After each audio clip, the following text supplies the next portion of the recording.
Video hii unaona hapa, huyu bwana anaitwa Kayumba Nyamwasa, njo chef d'etat major generale wa Rwanda. Mwenye bale mukimbiza, mwenye uko nasikia bako nataka kumuua kwa kimbilia Afrique du Sud.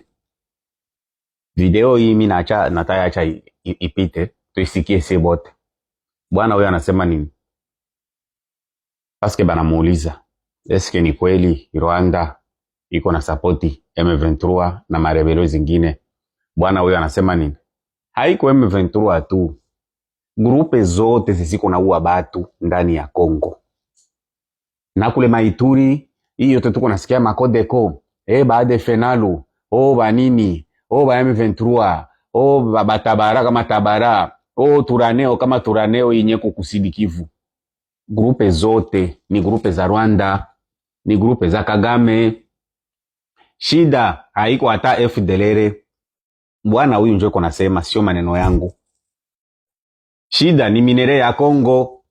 Sasa wakati mnaanza fanya makomedi ase Rwanda nawe inakuwa na minere. Okay, ni vitu vya kuchekesha Ni kabila gani yenyewe haikuwaki na huruma ya batu?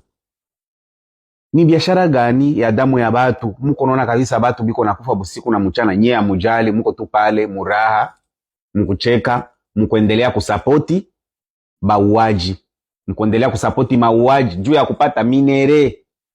Hii minere kwanza, kwa nini hampende kuya munjia ya mzuri tu, munjia ya amani, juu mupate hii minere? Munapenda tu kusapoti magrupe juu mkwe na nini, mkwe muna nini, munaua batu busiku na mchana. Manaki hapa munaona hapa Kongo ni banyama, haiko batu. Bandu ni kabila gani, ni rase gani ya batu benye maisha yabo ni kumwanga damu busiku na mchana tu? Eske aba batu baliumbiwaka tu au ni rase ya mashetani tu initoka, kama ni mulima, kama ni kuzimu, nayo inakuwa kuishi hapa kwetu Afrika? Vraiment ni vitu vya ajabu. Acha niache video hii Kayumba Nyamwasa aongee yeye peke. Juu isikuwe kusema kama mie njo mwenyewe na tunga. Bienya naongea ni vya mingi sana, tena vya kutisha. Sekre zote. Pengine njo maana biko nafani ni biko la kwa na mtafuta juba nini bamuue. Vraiment ni ajabu. Acha tusikilize hii video, tusikie verite yenye chef d'etat major generale wa Rwanda iko nasema. Lakini kitu kimwana kuomba tu, unifollow, ulike, ucomment hii video, uishare, uipartage partout, kila mkongomani aone mabitu madega au mabaya yenye Rwanda iko natufanyia busiku na mchana. Tusimame kwa hii nchi, tusiposimama Rwanda hii itaendelea kutuzoea. Tupate video. Quickly want to go back around this question around the M23. The United Nations expert report is saying that the M23 is being supported by the Rwandan Defense Force. Do you know about this? Well, yes, I know about it. It's not the first group that we supported. That you supported as the Rwanda Defense Force? It's an open secret. I don't know why even people want to hide about that. Because the Rwanda government is denying that? Well, the Rwandan armed forces toppled Mobutu. And at the beginning, we denied it. And let me tell you, in 1996, I thought it was a legitimate cause. Because at that time, Rwanda was threatened. And they had to defend themselves. But after overthrowing Mobutu, should have changed. Should have been Rwanda talking to the DRC on how can we kila mwenye atasema ukweli banamuita Kagara kama Kagarara. That M23 is a Banyamulenge thing. That's not true. The Banyamulenge thing is a long time ago. It ended in 2002. Actually 1998. When General Kabarebe left Kinshasa, that is the end of the Banyamulenge issue got finished. For your information, during Kabira's time, Azarias Ruberwa, who is the Munyamulenge, was the vice president. Nyarugabo, who is the Munyamulenge, was the deputy speaker in the government. General Malik was the deputy army commander. Bisengimana was the head of the police. There are so many, even today, there are a lot of Munyamulenge who are brigade commanders, regional commanders, battalion commanders, including General Masunzu, who has just been appointed recently as a zonal commander, and General Gasita, who has been appointed recently. They even have a minister Munyamulenje in government. The Minister of Infrastructure in Congo is a Munyamulenje. So when people here in South Africa talk about Munyamulenje, it's a misconception, it's a lie, it's not true. The issue of Munyamulenje is different from M23. So people are confusing these things.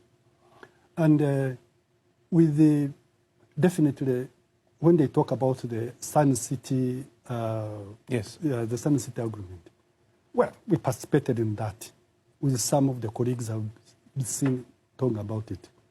But at that time, who were involved? It was the RCD that was mainly a Tutsi group.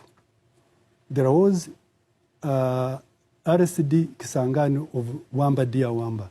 Then there was Bemba, MRC. All those became vice presidents to Kabila. And when they became vice presidents to Kabila, which agreement did the Kabila violate when he allowed them in the government? And these people have remained there. Bemba is in Kinshasa now, he's a minister. And all these people I've told you are in the government. But what happened is there were some unresolved issues of resources and other things. And that's why you have got CNDP eventually, M23, M12, and this M23. This has nothing to do with the Tutsis. It has nothing to do with the differences between governments, because the relationship between Tshisekedi and Kagame between 2018 and 2021 was the most cordial. Check how many times did Tshisekedi go to Kigali. And even on the burial of Tshisekedi's father, Kagame was there. So what happened there in between? Where was the FDLR then, at that time? When they were fraternizing like that, where was the FDLR? And what about the Tutsis at that time? Who are then they talk about who are in Rwanda? Where were they when Kagame was fraternizing with Tshisekedi? The issue is different. It's not political, it's not social, it's not about the plight of the people. It's about control of the Congo. And like I told you, when Uganda went in there, Burundi went in there, Rwanda was not in there, the Rwandans thought they are being isolated. But Congo is a sovereign country. They can invite whom they want, and they may disinvite whom they don't want. At that time, they didn't invite Rwanda. So Rwanda should have tried to talk to Congo and see how they could be invited if need be. But because they thought they can use their strengths, that's what they did. So control of the Congo means control of the mineral wealth of the nation? Mainly. Mainly? And to do that, you need to control the politics. Yeah. So who are the actors that are behind all of this? Who are the people that are pulling the strings? Well, I would say to a very great extent, it has really been Rwanda, to a very great extent. Because all those people I've mentioned... But is it Rwanda acting on its own? Is it being propped up by other nations? Nawaza mwenye masikio ya kusikia alishasikia vitu vyenye Kayumba Nyamwasa, chef d'etat major wa Rwanda, anasema ni vitu vigumu tena vya nguvu sana. Vikundi vyote vyenye viko naua batu ndani ya Kongo ni vikundi vya Kagame, papa muuaji, disiekle, papa muuaji, papa mwenye alifanya pakte na shetani juu ya kuuaka batu tu.